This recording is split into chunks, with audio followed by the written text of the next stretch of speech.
Hey everyone, welcome to my mini blog. আজকে আমি তোমাদের সাথে গতকাল সন্ধেবেলার একটা ব্লগ শেয়ার করব। কালকে সন্ধেবেলায় না আমি আর যিশু একটু বাজারে গিয়েছিলাম।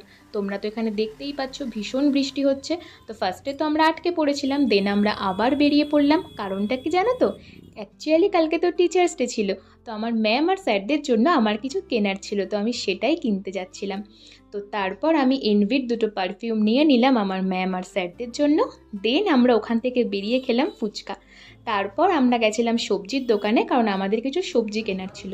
তারপর আমরা গিয়েছিলাম মিষ্টির দোকানে, কারণ ঠাকুরের জন্য মিষ্টি নেবো, তাই তো আমি এখানে মিষ্টি নিয়ে নিয়েছি। আর এই যে আমার ম্যাম, কালকে যেহেতু ম্যাম একটা প্রোগ্রাম করেছিল, তো আমি প্রথম থেকে থাকতে পারিনি, তাই আমি পরে দেখা করতে গেছিলাম। আর যিশুর দোকান থেকে কিছু নেওয়ার ছিল, তো সেটাই নিচ্ছিল। দেন আমরা বাড়ি চলে আসলাম। আর তোমরা তো এখানে দেখতেই পাচ্ছ আমার ঘন্টু মন্টুকে। তো ওকে, সবাইকে টাটা। সবাই কিন্তু খুব ভালো থেকো আর সুস্থ থেকো।